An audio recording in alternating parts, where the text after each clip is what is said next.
Taking you into the studio and behind the mixing board, legendary engineer Digby Smith has worked with Led Zeppelin, Free, Eric Clapton, Paul McCartney, Bob Marley, Stephen Stills. The list goes on and on. He has got so many great stories that he's going to share with you in this episode.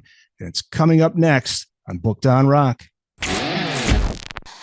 Welcome back to Booked on Rock, the podcast for those about to read and rock. Excited to have this episode's guest. He's a first-time guest on the show. He is the author of the book 1, 2, 3, 4, The Life and Times of a Recording Studio Engineer. It is Digby Smith.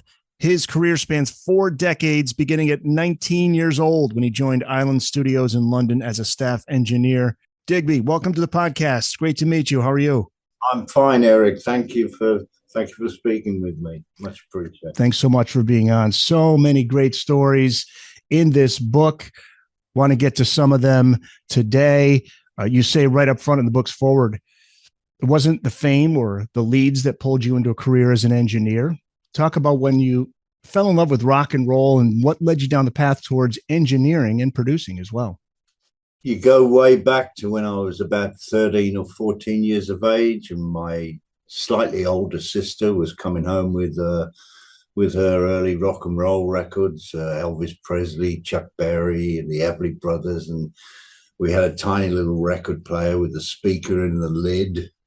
And it was only a mono little turntable, but the sound of those records coming out of my sister's record player just captivated me. That I just had to be part of what I was listening to. So I did what a lot of us did at that age back in the mid '60s. I bought myself an acoustic guitar. I started learning all the chords, and then subsequently, by the time I was about 17, my sister was getting into the Beatles, and I remember hearing Paul McCartney count out the 1, 2, 3, 4 on the first track, on the first side of the Beatles' first album in the UK, which was Please Please Me. And when I heard that, I knew that I just wanted to be a part of what I was listening to. There's a great story from very earlier in your career about Stephen Stills and his song, Love the One You're With. You were standing right next to him for the first performance ever of this song? It must have been, because it was the previous night when Stephen was at his hotel in London on Park Lane. He'd booked into the studio where I was now working as a chief T-boy and mailroom operator, and started to push my nose in and hang out on the sessions. And Stephen had booked the studio for a couple of weeks to do his first solo album.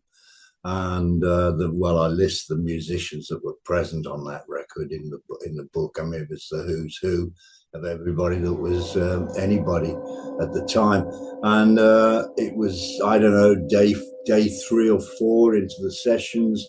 They were nighttime sessions. They would start about 8 o'clock in the evening. Stephen came running into the control room about 7:30 with his acoustic guitar that he'd taken with him back to the hotel the night before. And he gathered everybody around him in the control room, and I made my presence felt. I entered on cue with a tray of tea for everybody, and I stood right next to Stephen as I handed him a cup of tea, and he said to everybody, "This is the song we're going to record tonight. I just wrote this last night in the hotel room." And he proceeded to play on the acoustic guitar, Love the One You're With. It was such a magical place to find yourself as for your first professional experience of working in a recording studio. Island Records were one of the biggest independent record labels of the time, and they were unique in as much as they had their own recording studios as well. So when I got my job there in January of 1970 as the T-boy and driving around in the truck, picking up all the cables for the newly built studio and picking up microphones and headphones and seeing the studio start from scratch, and those early sessions, which amongst them was Stephen Stills, There were all the island artists of the day were going to record there. Traffic, Free, Mott the Hoople, Cat Stevens. So although my official position was one of T-Boy, I was already getting involved with helping the assistant engineers with duties such as, wrapping mic cables and putting up music stands and setting up headphones in the live room. So and Chris Blackwell, who was the owner of the label and the owner of the studio, he was very keen to let all us young guys get involved as early as we could. So within 6 months, Eric, I was not only engineering sessions, I was producing my first album. That's how meteorically fast it was to climb the career ladder at Island, thanks in no small part to the generosity of Chris Blackwell. Yeah, you speak highly of him, and he had a certain vision. He had a certain ability that few had. He could hear something special. Yes, he could, and it was a unique record label in so many respects. Such a broad roster of artists. You had all the folk acts that he'd signed, such as Fairport Convention, Sandy Denny, Cat Stevens, John Martin, and then you had the more what we would refer to in those days as the more underground rock bands such as Free, Mott the Hoople, Spooky Tooth, and then you had the more sort of poppy stuff like Roxy Music, Robert Palmer. So as a young fledgling engineer, learning the ropes of how to conduct recording sessions and the different approaches that different styles of music might require, it was like a kid in a candy store. I was just exposed to so many different types of music. Traffic's Freedom Rider, great song. This was your first professional edit, a traumatic experience for you, right? It was indeed. Going back to 1969, 68, 69, before I moved to London and started working professionally in a professional studio, I had a little recording set up in my bedroom, which is a little mono tape machine and one microphone and a 1/4-inch tape, which I used to splice together using scissors and sellotape. Wind forward, 12 months, 18 months, and I'm assisting for the engineer, the late, great Brian Humphreys, who recorded much of the Traffic stuff. And I'm assisting for Brian on these Traffic sessions. We did the recording and we did the mix of the track. It's early evening, 7 or 8 o'clock in the evening. Brian's gone home. Chris is standing there listening to the mix, and without going into too much detail here, but Chris wanted an edit. He wanted to just change a couple of bars in the middle of the mix. Brian wasn't there anymore, so I was taken back to my bedroom and sellotape and scissors in my mind. And Chris said, "Do you know how to edit?" And I bravely suggested that I did, although I'd never done an edit in a professional recording studio. But there was all the splicing tape and the razor blades. And I courageously attempted the edit with beads of sweat dropping off my brow onto the editing block, and I did the edit. Chris didn't have much confidence in my ability, especially when he saw my hand holding the razor blade shaking with nerves. But I stuck at it. I got the edit done, played it to Chris. He liked it. He said, "Right, put the tape in the box, fill out the worksheet, see you tomorrow." No word of thank you, no praise, no, just I thought, well, there you go. That's the business you're in. Job done, get it done. No song and dance, and fortunately, I kept my job.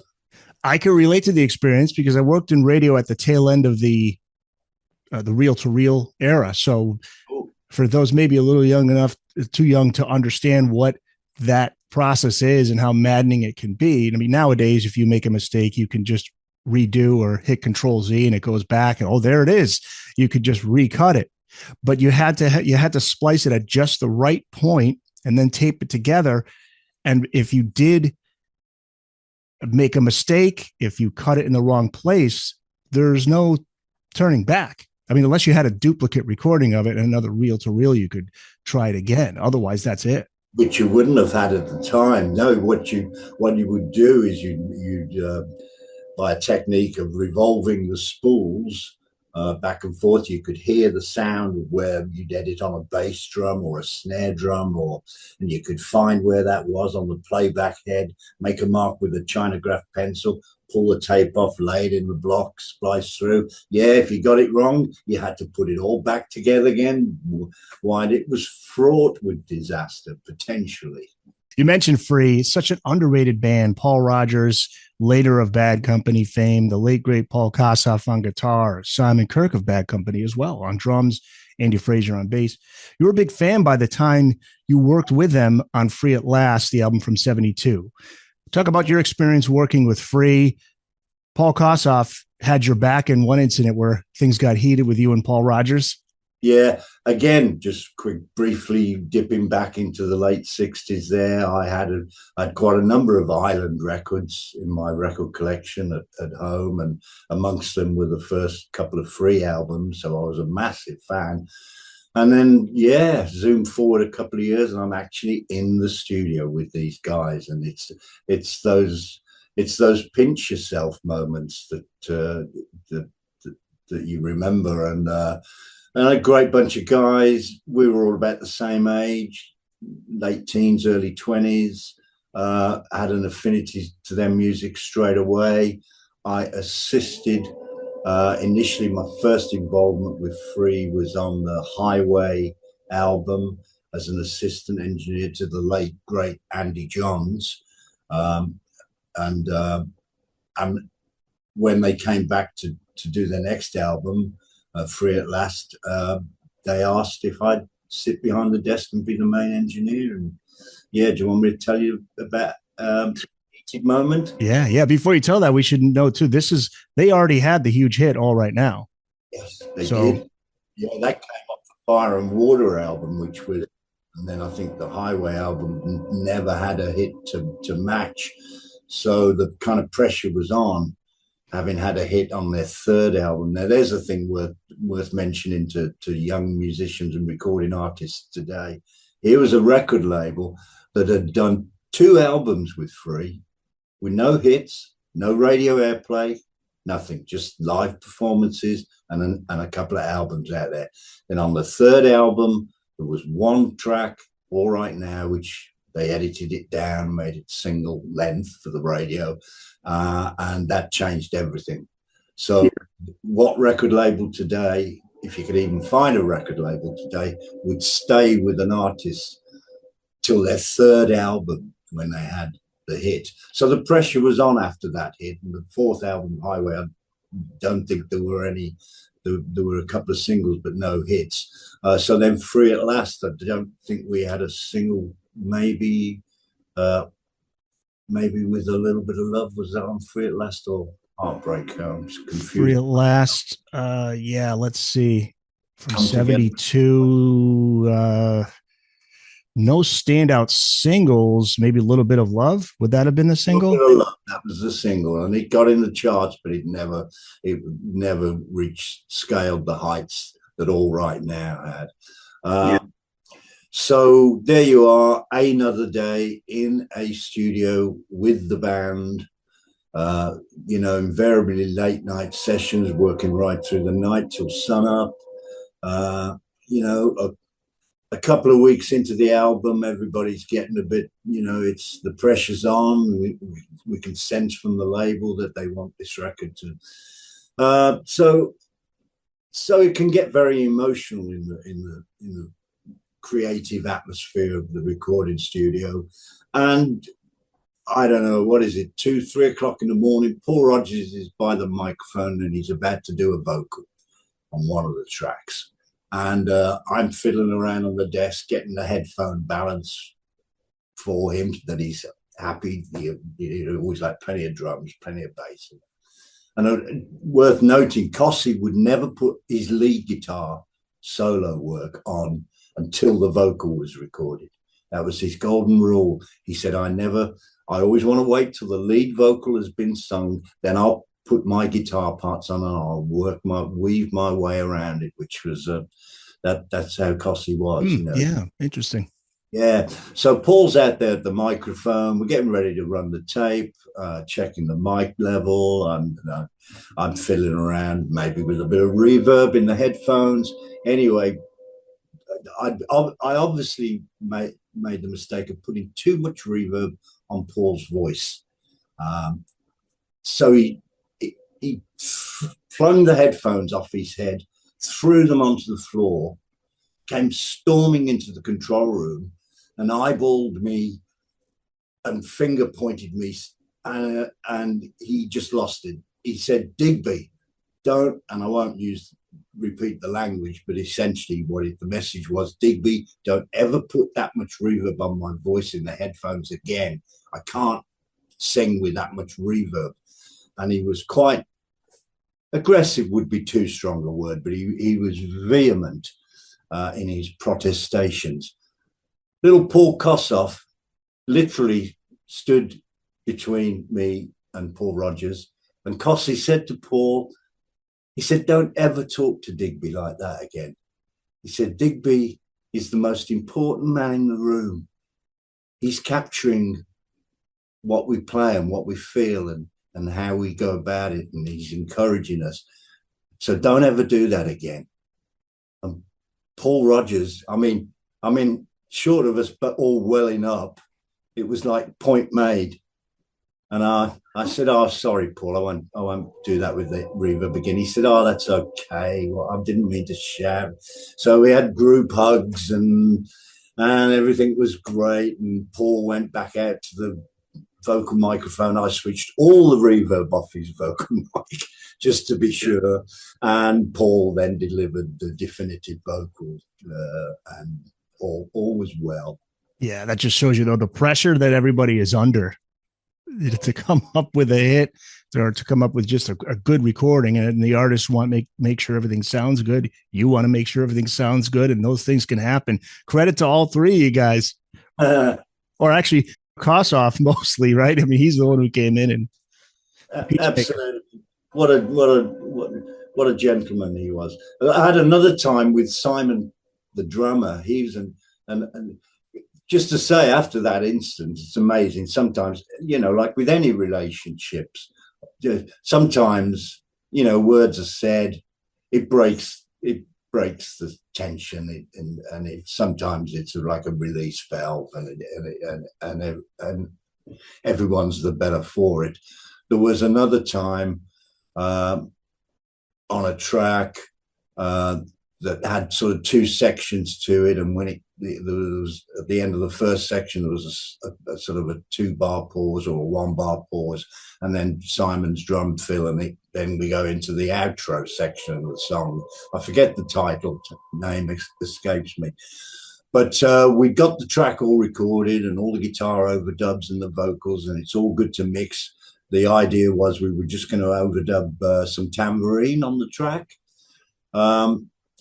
And rather than one person play the tambourine, the idea was that 3 people were going to play a tambourine each out in the live room. So I had to set up like 3 and even a couple of ambient mics, 3 or 4 microphones, and record this orchestral tambourine performance in stereo. So such was the desk and the routing of the signal path that there was only groups 1 and 2 that you could patch into the stereo, but I didn't want to record on tracks 1 and 2 because that was Simon's drums. So what I was supposed to do is come out of the patch bay out of groups 1 and 2 and plug into, I don't know, tracks 13 and 14 or something. Of course, I did all that, but mistakenly, again, it's probably 4 or 5 o'clock in the morning. We're all a bit the worse for wear. I put tracks 1 and 2 into record. And of course, when it came to that part of the song, and there were 2, 3, 4, and I hit record to record the tambourines, and Simon's drums disappeared. Oh. because I'd erased the bass drum and the snare. Oh my God. I hit stop on the tape machine as quickly as I could and saw my life flash before me. Right. I thought, I'm dead. I am dead. It's been nice working here. It's lasted. It's going to be back to the bedroom and the sellotape and the scissors. And I think it was Simon said, why did you stop the tape, Digby? I said, I just didn't know. I thought, well, you just got to. Sometimes it's in the world of engineering. If you make a mistake, if it's pilot error, you can sometimes bluff your way around it and say, the channel switch cut out, or it didn't go in record. The button's faulty, or something. But there was no way out, Eric. There was no way. I had to fess. So I called them. I said, can you come back into the control room, guys? And Simon said, what's happened? And I just said to Simon, I thought, well, I just got to tell him. I said, I've erased your drums. Oh, boy. And I thought, and he's a tough looking guy, Simon, and he's fit, behind the kit there. He's always like, I just thought, this is it, man. This is it. Simon said, are the drum mics still set up, Digby? And I looked out into the live room and I said, yeah, they are. And I looked on the desk. Yeah, all the drum faders were still where they were. Simon said, I'll re-record them. He said, I wasn't very happy with the drumming on the outro of the track anyway. He said, so don't worry about it, Digby. It's fine. He said, we all make mistakes, man. And he just walked out, put his headphones on. I wind back, hit record, and Simon just replaced the drums effortlessly, faultlessly, one take. A huge sigh of relief. A huge sigh of relief, and I felt, and I kind of, if I wasn't already, I felt a bonding with Simon from then, and I've kept in touch with him,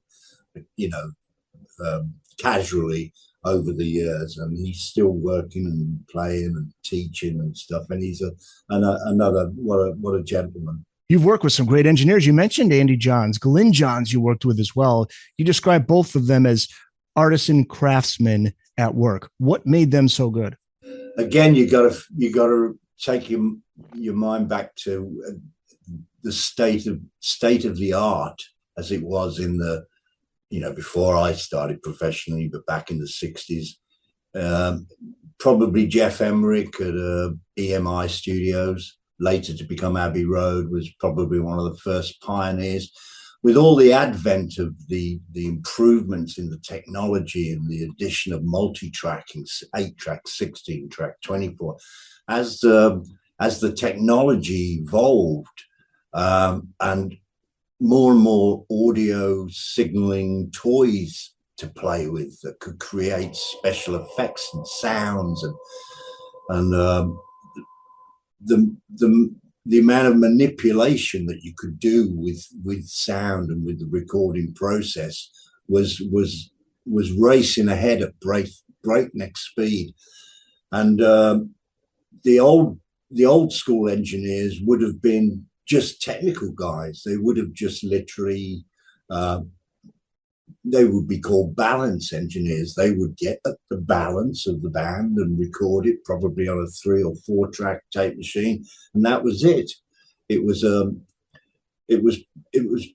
pure engineering. But when these guys like Glyn and Andy came along with these new desks, they started doing things with the desk, like overdriving the mic amps and the preamps, turning the tape over and doing things in reverse, and over compressing guitars and vocals to make them sort of give them a distortion that was quite pleasing to the ear. So yeah, it was as the technology advanced, the new breed of engineers, of which I was coming in on the tail end of, was starting to do amazing things with audio, and you hear it on the records of the day. Oh, absolutely. So they're working that mixing board like Jimi Hendrix would work the guitar.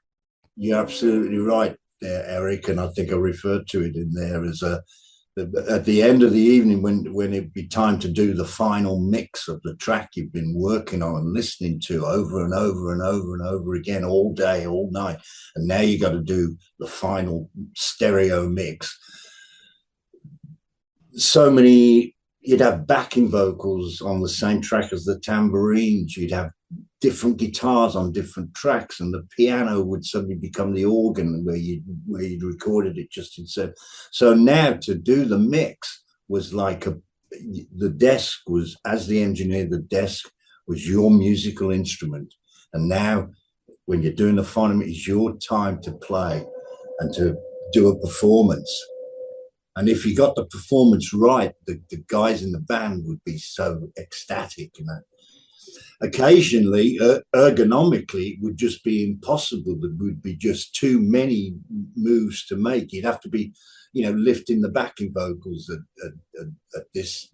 during the middle eight at the same time as the drums need to come down a bit. So you physically couldn't stretch that far over the desk. So invariably, you'd get a couple of the musicians to join in and give them a couple of faders to move. And golden rule would be that don't ever give the drummer the drum faders, don't ever give the lead guitarist the lead guitar fader, don't ever give the vocalist the lead vocal fader, because invariably you'll get mission creep. You know, the drummer will keep lifting his drums. And I'm fascinated with all of that stuff. I always love doing production work in radio and the happy accidents that would come along.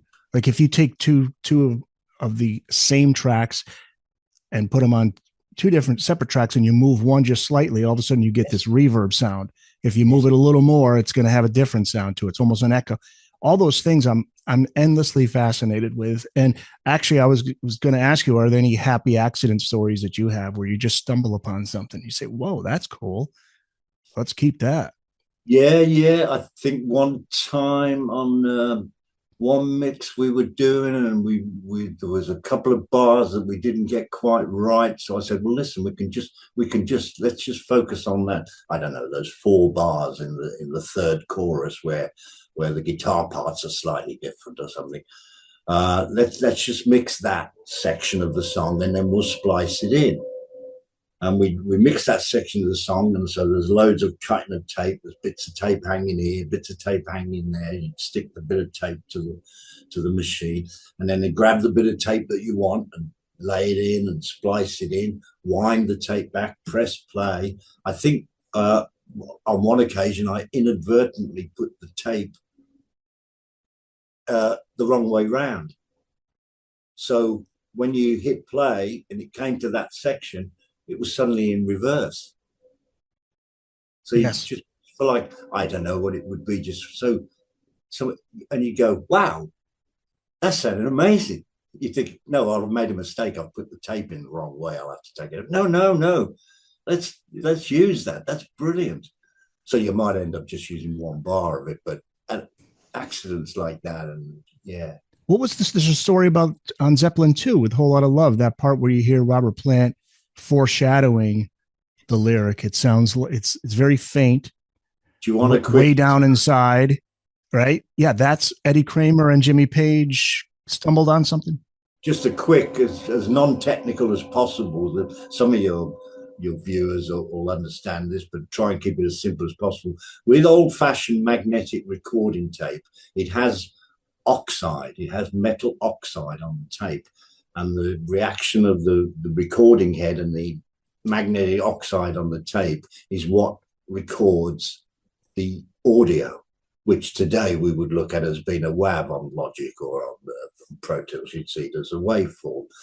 That's the waveform is recorded on the oxide, in the oxide. It's buried into the, it alters the metallic structure of the oxide, and that's where the audio is captured in the metal of the oxide of the tape. So when you wind the tape back, it's layering on top of each other, isn't it? Each full revolution, another piece of tape sticks to the back of the previous bit of tape. So and you get what's called print through. sometimes if you've accidentally, particularly if you've accidentally over-recorded something, like a vocal perhaps, where you've put too much magnetic energy into the oxide, so the oxide's somewhat saturated with the audio. And when you wind the tape back, it leaks through, it prints through. So if you solo the vocal, you probably find that pre-echo of the vocal is probably there a lot of the time, but so quiet that you wouldn't notice it in amongst all the guitars.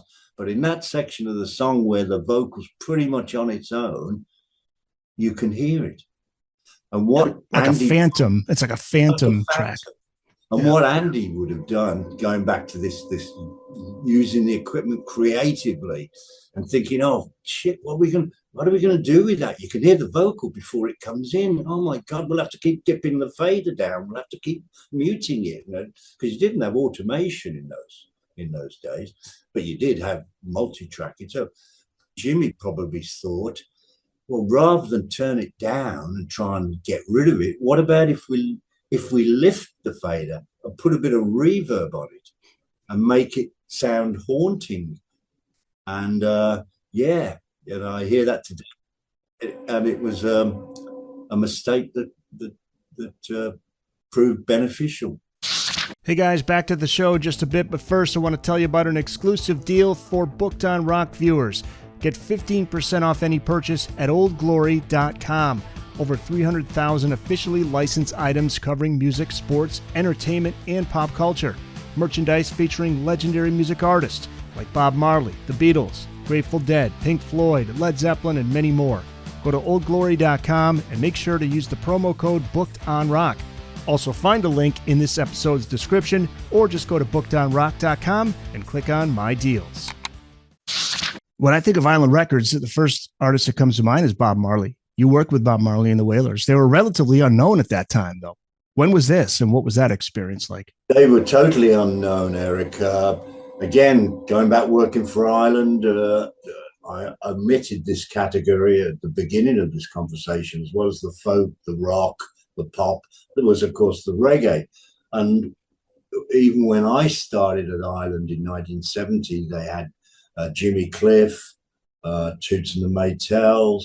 There was a lot of stuff that was coming out on Tough Gong and Mango Records, Trojan, that was being that Island were licensing. So obviously with Chris Blackwell and these Jamaican roots and the connection there. So there was very much a reggae presence at the label.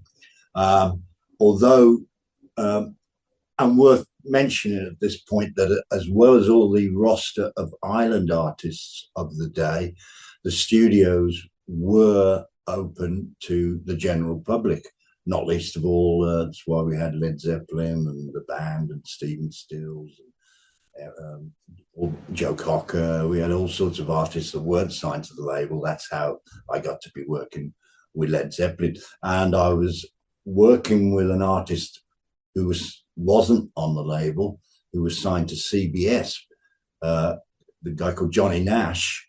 I was working on Johnny Nash's I Can See Clearly Now, his album.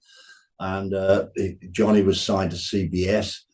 Johnny Nash's keyboard player was a guy called John Rabbit Bundrick, Texan keyboard player. John and Johnny went way back. And so when Johnny Nash booked the studio to do some keyboard overdubs on his album, he had John Rabbit Bundrick do the keyboards, and I'd engineered a lot of stuff with Rabbit. So Rabbit got me to be the engineer on the Johnny Nash stuff. And it was, it was in one afternoon on one of the Johnny Nash sessions, another day in the studio, another overdub, and Johnny Nash turns up with this, I say little guy, short guy, with short dreads, not even down to his shoulder blades, but short dreads. And Johnny Nash turned to me and he said, "Digby, this is my friend Bob. He's a reggae singer, And I said, nice to meet you, Bob. And we played a couple of tracks, and Bob was nodding his head and listening to the music. And then Bob, who I later found was to be known, was called Bob Marley. But when I first met him, it was just Bob. And so Bob, Johnny, and Johnny Nash's manager, a guy called Danny Sims. And I think Danny Sims was managing Bob Marley as well at the time. They all left me and Rabbit in the control room on our own to get on with some keyboard work. And Johnny, Bob, and Danny went upstairs to have a meeting with Chris Blackwell. And I think that was probably the day that Blackwell signed Bob. Whoa. Oh, man. So then, I don't know, wind forward another couple of months, and we're getting these, we would typically get tapes from Jamaica. They would be 8-track, 1-inch analog 8-track recordings. Many of them would have been recorded at least Scratch Perry's studio in Kingston. A couple of other studios out there. They're pretty rough and ready, pretty funky sounding tapes. You'd invariably, there wouldn't be a track listing to tell you what's all. It'd just be a box with an artist's name on, and you just put it on, and we'd get an 8-track machine in, and then transfer all the contents of the 8-track reel to reel. We'd transfer them over to a 16-track multi-track, thereby giving you 8 extra tracks to play with. So the Bob Marley Catch a Fire album, his first album, I don't know whether that was actually on Island or whether it was Tough Gong, but it was licensed as an Island record. And myself and a couple other house engineers, Tony Platt was another engineer at Island who went on to do great things. AC/DC, I know that name from the AC/DC stuff. Yeah. You should get him on if you get a chance. I would love to. Yeah, I don't hear from him these days, but lovely gentleman. And so we'd get these tapes, and we get somebody like Rabbit to come in and put some extra keyboards on. We get, Steve Winwood was in the building. You get him to put some stuff on. Reebok, the Ghanaian conga player, was around. We get him into, and then of course you'd get Bob, or a couple of the Wailers would come in and put some extra stuff, and then when you were mixing them, you had sort of the original old recordings, and plus a bunch of new overdubs. And Blackwell's idea was to try and just popularize the music a little more, make it a little more westernized, make it a little more poppy or rocky. But you had to be mindful that you didn't untangle the original feel that came from those original 8-track tapes with all the rough and ready basic sounds on them. You wanted to enhance it, not alter it, and that. So yeah, that's how I found myself in the studio with Bob Marley. But we had no idea at the time, Eric, that we were writing the first chapter of a very important book in the history of popular music. It was I was as excited about working with him and his band on particularly that album. I did a little bit of work on the next album, Burning, but not an awful lot. But Catch a Fire, we were all involved with that.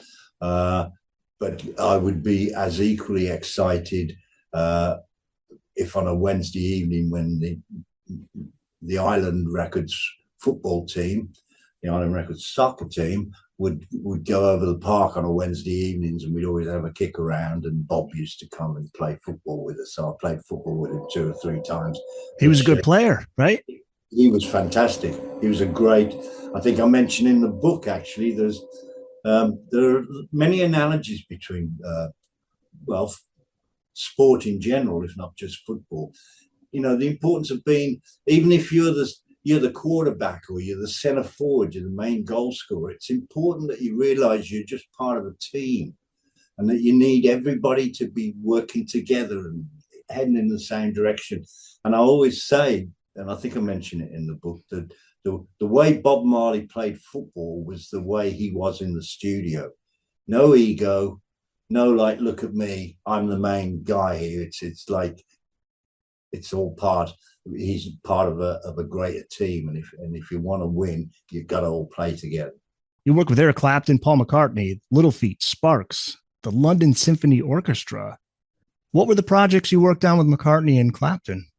With Clapton was on the Stephen Stills albums, and also there was a couple of days that when Stephen Stills' engineer Bill Halverson, his biggest claim to fame was recording all the Crosby, Stills and Nash stuff. Hence, he was Stephen's engineer. And when we'd finished the Stephen Stills, his second solo album, which I was by now assisting as an engineer with Bill, when the Stephen Stills album recording track had finished, Bill was in town for a couple more days, and while he was in town, Eric, he was recording a solo album with Eric Clapton at the time as well. And while Bill was in London, and Eric Clapton must have been in London, Eric came into the studio for a couple of days and did some work on his solo album. I can picture the album sleeve, but I can't remember the title. What year would it have been? 72, 73? 73. 72. Okay. There's a track called Red Bottle of Red Wine. Bottle of Red Wine. And Eric did the vocal to that there, and I recorded that with Bill. Oh, that's from his debut solo record, 1970? Does that sound right? 1970 was as early as that then. Oh, my gosh. Yeah. Okay, well, it must have been after Stephen's first solo album then. Okay. Yeah. Yep. And McCartney? What was the project with Paul? That came about. Paul's older brother, a chap called Mike, he goes by the name of Mike McGear. He is a Liverpool poet, but at the time he was also writing music. And as fate would have it, Mike McGear was signed to Island Records to do a solo album called Woman. And myself, I think probably Tony as well, a couple of us were engineering on the Mike McGear solo album. In the office, you'd get the week's schedule of what sessions you'd be working on as an engineer. So you go in and look and check. You know, you got working with Free on Monday, Tuesday, and Wednesday, maybe Bob Marley on Thursday or Friday, maybe Spooky Tooth on Saturday, whatever. So I looked up on the bookings board in the studio office, and it's got 2 days, Saturday and Sunday. I'm down as engineer on the Mike McGear sessions, which was nothing unusual, but it meant I was going to be working the weekend. But hey, that goes with the territory. So I turn up on the Saturday morning, and Mike turns up, and we put the kettle on. We're making a cup of tea. Let's talk about what are we going to do in the studio today. Have you got a game plan, Mike? He said, yeah. And out of his bag, he brought out a little 7-inch plastic spool of tape. He said, last night, me and my brother and his wife we were jamming, and we recorded it on a little tape machine at home. So my brother's coming and his wife are coming down later to put a bit of guitar on and do some singing. We're going to put some overdubs. So I said, oh, that sounds interesting. And I handed Mike his tea, and off he went into the control room. And I remember pausing for a second thinking, I know Mike McGear's got a younger brother. And I'm wondering, is it going to be who I think it might be? Is it going to be the guy that shouted out the counting on the first Beatle album that sent shivers down my spine and was the basis for the title of the book? I thought I just had to kind of gather my thoughts and put my professional hat on and try and walk up the stairs without dropping the tray of tea. And anyway, I walked in. Before, I was actually sitting in the reception area, and a yellow Rolls Royce pulls up outside, which you don't see every day. And out steps this guy, handsome guy with dark hair, in a yellow suit, and he marches towards the door of the studios with his wife dutifully walking behind him. She was carrying all the guitars, by the way. Yeah. In walked, well, he wasn't a knight then, in walked Paul McCartney. And up into the Studio One at Basin Street we went, and over a couple of days recorded vocals, bass guitar, guitars, keyboards, more vocals, more bass. And by now, Eric, I was thinking, I'm really going to impress this guy now. I want to, you know, you're at the best studio in London, one of the newest studios in London, and we're the best, and I'm going to give him my best. He was very quick in the studio. He was like a one take on the bass, right over to the piano, couple of like record, blah blah blah. So as quick as he could switch instruments and that, I was changing tracks on the desk. I was doing the headphone mix. I was winding the tape back, ready to go into record. If he wanted it, say, play the tape from the second chorus onwards, I had all the numbers of where the musical arrangement was, so I could wind back. But I was hot. I was hot for a couple of days, and you just forget. You know, I'm thinking, I don't care if this could be the King of England in the. You just go, I'm going to do a good job, and in between takes, him and Linda would sit on the sofa in the control room, listening back to what we'd recorded. The two of them would be kissing and cuddling on the sofa like a couple of teenage lovebirds, singing and practicing the harmonies. He'd be saying, "Look, this is the harmony I want you to sing." And I have to say, she was good, Eric. I know she came for a lot of criticism, thinking, "Oh, how can you have a woman who's not even a musician in the band, you know, in Wings?" No, she was good, and what she didn't know, she could pick it up. Really, she had a good musical ear, and she made gallons of tea for us all, and I just felt like part of the family, and it was. There's a story that follows on behind that, but I'll leave that for the book. Which we should mention the title of the book, 1, 2, 3, 4, The Life and Times of a Recording Studio Engineer, Digby Smith. The book is out and you can get it just in time for the holidays. Makes for a great holiday gift. Led Zeppelin. I love the quote. You said, "So where do you start when writing about your recollections with regard to being party to the privileged inside the world of Led Zeppelin? You worked with them during the Zeppelin 3 final mixes. You also worked with them during the 4 sessions.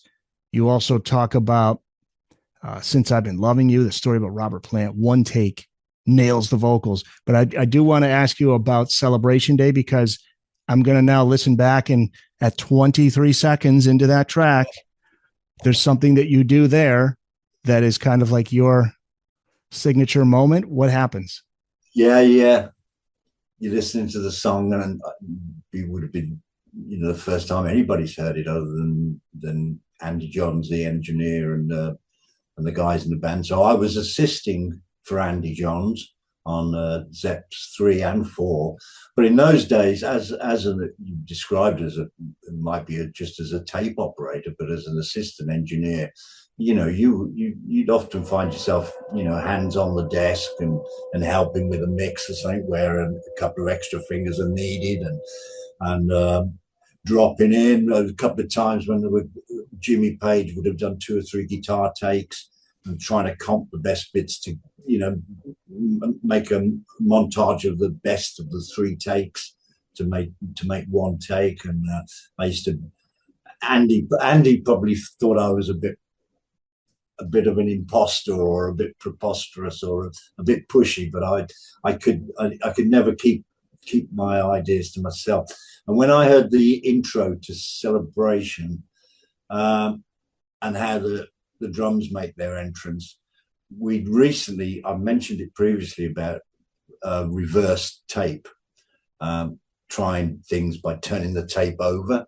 One new idea that was knocking around in mixing circles amongst some of us more progressive engineers wanting to try new things, as well as playing the music in reverse. You could get the reverb to be in reverse. So instead of the attack and the impact and then the diffusion of the reverb sound, you start off with the diffused sound, and it reduces to a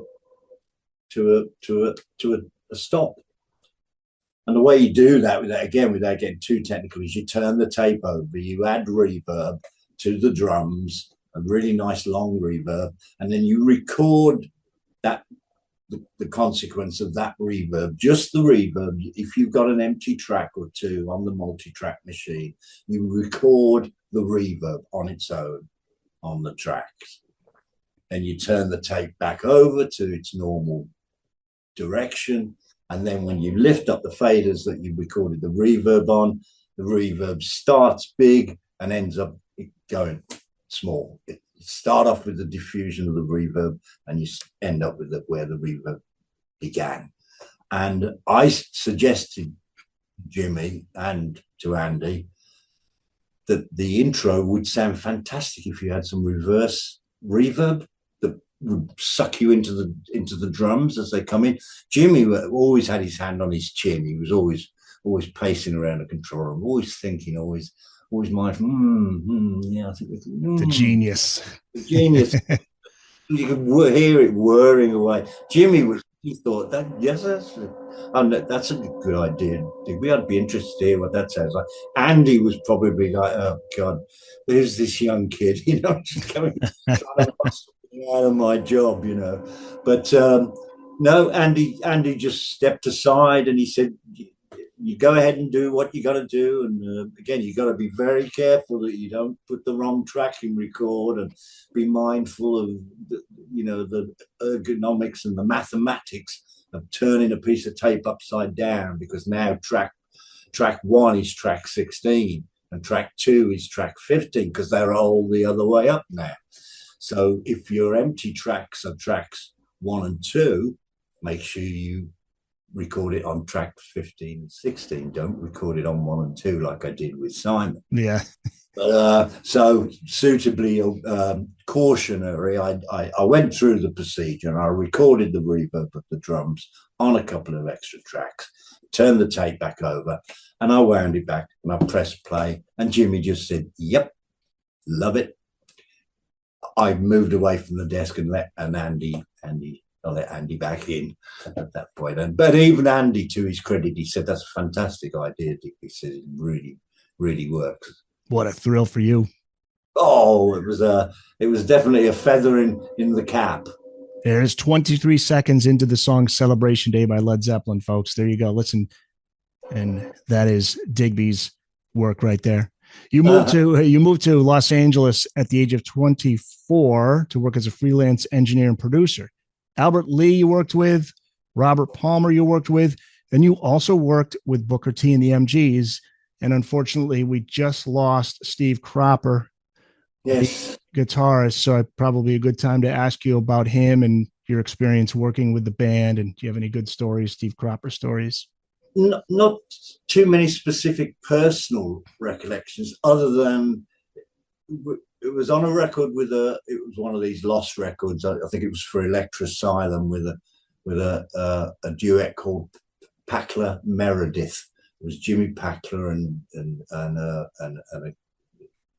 Jimmy Meredith as well. Anyway, the album was called Packler Meredith, and the producer was a chap from Alabama called Steve Smith, famous producer. I worked with Steve on the Robert Palmer stuff. Steve Smith produced a lot of the Robert Palmer stuff and was a very successful producer. And it was engineering for Steve on this Packler Meredith. On the Robert Palmer album, which we'd done some months before, Steve got all the guys from Little Feat to be the session musicians. So there you are in the studio in Los Angeles, and I've got the Little Feat rhythm section. Oh, it makes you. I tell you the difference it makes, Eric, when you lift those faders up on the drums and the guitars, and when you've got proper musicians out there playing. It's you basically just put the faders up in a straight line and hit record. There's really. It's like rarefied air. Yeah, they don't get better than that. And then with Steve asked me, he said, I'm recording this album for Elektra, Packler Meredith. I got a good bunch of musicians lined up to play on it. And so we turn up. I think that was at Clover Studios in Los Angeles. I think that was always Steve's favorite place to work. It was either at Clover or United Western. Anyway, yeah, we turn up. Who's the band? Best part of Booker T and the MGs. And again, the same. And again, Eric, and I emphasize this to perhaps more of your younger listeners who probably, if they're aspiring to getting into the record industry and producing and recording and things, the temptation is firstly to faint when you turn up at the studio and there's Booker T and the MGs, a rhythm section for the next 2 or 3 days, So then you flash back to all those records you got at home when you were an 18-year-old kid in Birmingham, listening to these 45 RPMs on your sister's mono record player, and the sounds that were leaping out of those records, and now here you are with the guys who this is where it came from. These are the guys, and so you have to really take a deep breath, make sure you got your professional head on, and just go about. You don't want to be talking to Steve. Well, what was it like working with Otis Redding? He's probably fed up of everybody asking him what was it like? Yeah. Oh, it's a story about Dock of the Bay. Is that true that you were working till 5 o'clock in the morning doing the mix, and that you took it over to the, I didn't want to, and plus you haven't got time. You haven't got time because there's a song being routine. There's singers there. People are sitting around a piano looking at chord charts and chord sheets, and people are writing notes and scribbling things out and practicing, the bass lines and what's the kind of right guitar sound we're looking for here. A lot of experimenting, plug in a different amp, try a different guitar. Yeah, that works. So you're there as a professional, so you got to remind yourself that, because you're there in your head. It's half fan, half professional. It's like going back and forth in your head. Yeah, and you have to put the little half fan bit. You have to kind of put that to one side, right? Put them in a box for a little while. Put them in a box for a little while, and before you know it, like I say, it's 5 o'clock in the morning. Everybody's gone home, and then you turn up the next day. First thing is tidy up the studio, make sure all the headphones are still working, get a fresh reel of tape on, listen, what's the song we're going to do today? You go through. So it's only in subsequent years that you look back, which is where the idea for the book came from. And I'm telling people these stories, and I think my wife in particular, Kim, she probably got fed up of hearing these stories. Yeah. I'd say just write them down and be done with them, and then we won't have to suffer listening to them. Exactly. Right. I know the feeling. I always want to talk about all this stuff with people, and some of them are really into it. Some of them are just like, yeah, okay, you've told me this before. Yeah, that's right. I don't know what happens. A couple of glasses of beer, and then they don't start coming out. So it's only in subsequent years, in fact, many, many years later, that you look back and think, God, I was in the studio, I was recording Steve Cropper. And then when I flash up on Facebook a couple of days ago, I'm just thinking, I wish I could have got to know him better. But, we were at work. Well, these days, let's finish with what you're up to these days, what you've been doing recently. You remixed 2 Bad Company albums, the self-titled debut, which is a classic, and Straight Shooter, another great album. You also mixed their first official live album. You did some work on Black Sabbath's Volume 4 deluxe box set. You took the original 16-track analog tapes, remixed the music. For those who may not be familiar, we often hear about an album remixed and an album remastered. What is the difference between the two? When an album is remastered, invariably they've taken hold of the original, for the most part, stereo quarter-inch tape that would have had the original mixes on, as mixed by the engineer, producer, and the artist at the time, from which the original album would have been pressed probably onto vinyl. And go back to those sorts of records. When an album is remastered, they take those original stereo recordings, the mix, and reprocess it through some equalization, some additional compression, maybe some they'll use some digital equipment. It's invariably then be available as on CD and as an MP3 as a download for streaming and stuff. So remastering is taking the original mix and just polishing it and refining it, and perhaps trying to improve the fidelity, the audio fidelity of it. When an album is remixed, you go back to the multi-tracks, you go back to the raw ingredients, you go back to the kitchen with the knife and the chopping board and all the carrots and the onions, and you remake the cake. So each individual instrument and vocal track, all of that separated, and you can now move up, move down, do whatever. So are you there with the artist or somebody on behalf of the artist to say, this is what we want? The original recording didn't have enough of that bass pedal in it. Can you push that up? Or what's that process like? It's a completely different process today, a completely different world, Eric. I'm here in my little home-based project studio. I got Logic Pro, my keyboards, my guitars. If I get a commission to remix an album, I'm not likely to be playing any instruments on it. That's a different project. Sometimes so they send you the stems and say, you do your thing. They transfer it from the original multi-track recordings, whether it's a live performance or a studio performance. Invariably, if it's a studio recording of a famous song, the record labels and the management company are always interested if there's perhaps an alternative vocal take that wasn't used on the final master, or if there was an alternative guitar solo that, they had a choice of two guitar solos. They went with guitar solo B, the second take. But when you listen to it, guitar solo A, the first take, it's pretty good, no mistakes, but they just chose. So you might be asked to, feature alternative takes. Or alternatively, the brief might be, no, we want the same guitar solo, so make sure you find the right one. But you basically go back to the bass drum, the snare, the overheads, the toms, the bass guitar, the guitars, the keyboards, the vocals, the harmony vocals, because it's all recorded on separate tracks on the multi-track, invariably 16-track, most of those.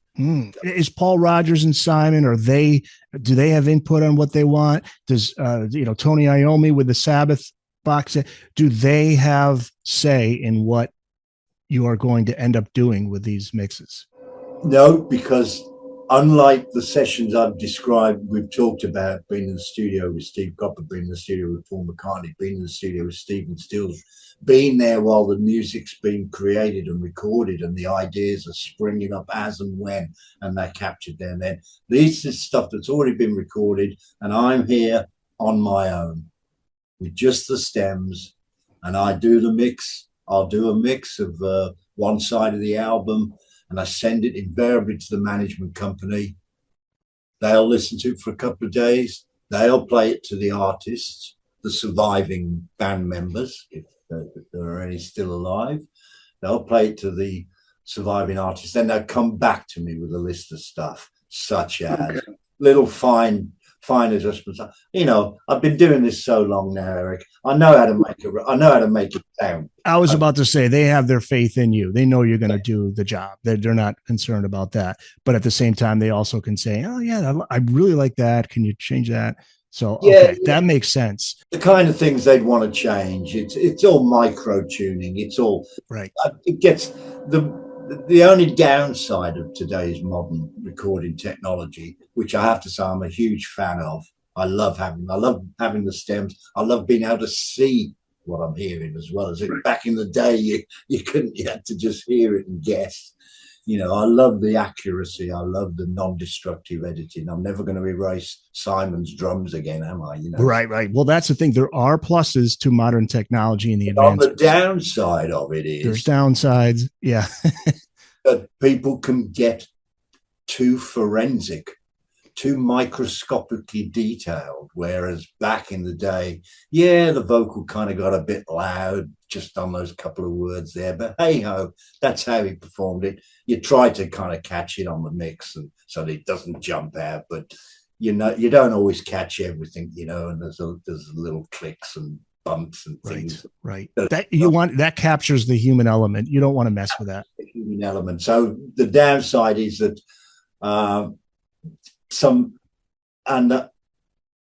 they should remain nameless to protect the guilty.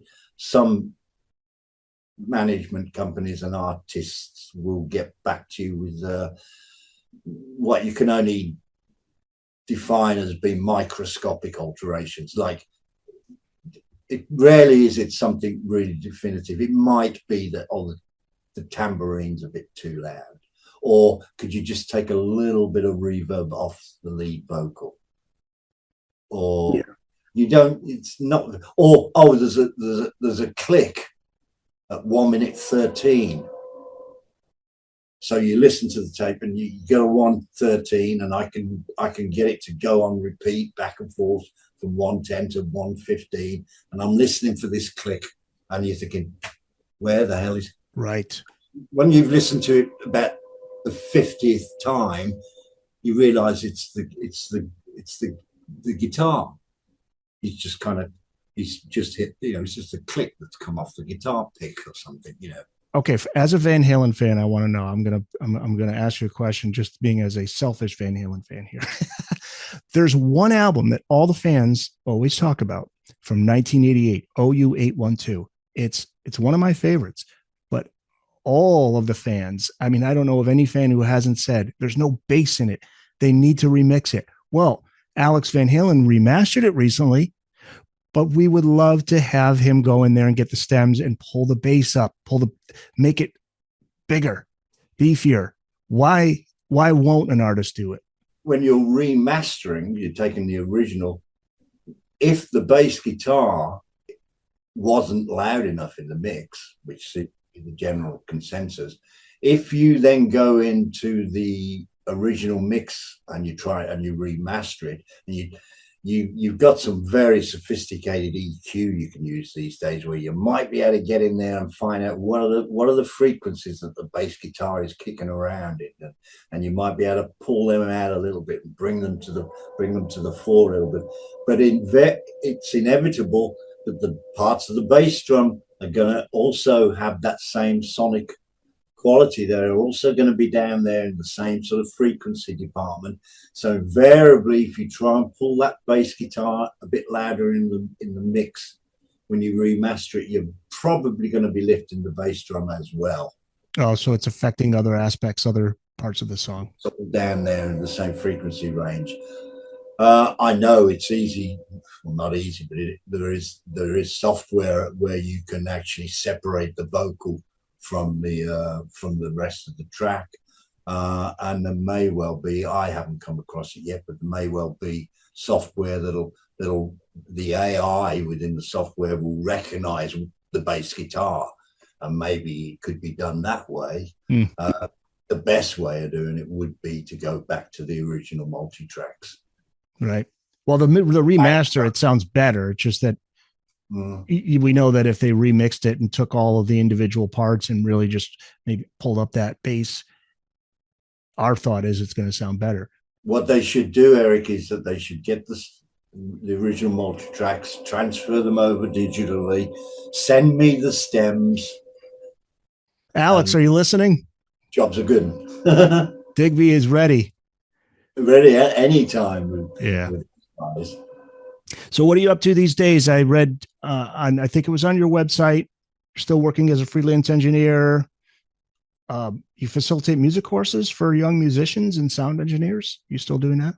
Not doing quite so much of that at the moment, but for a couple of years when we first moved down here to the southwest of England, and we moved down to Devon, I got involved with one of the local music colleges and did a lot of work with some of the young musicians and introducing them to recording technology of the day. So I did that for a couple of years. Occasionally get called back to do that, and I'm always impressed with the young guys and girls When I was growing up, I had maybe 15, 20 years worth of musical history to draw back on.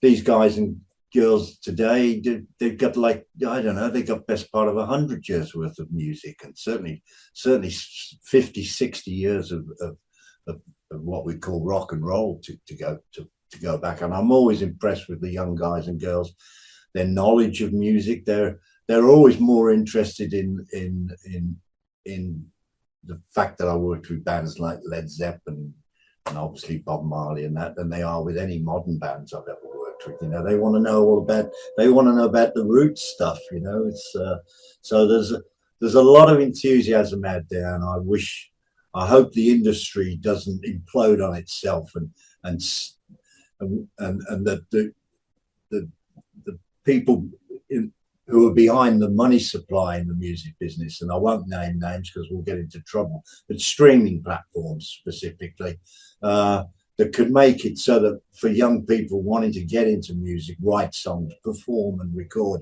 that they can make it financially worth their while, so they don't have to they don't have to have 1 million streams just to earn $400.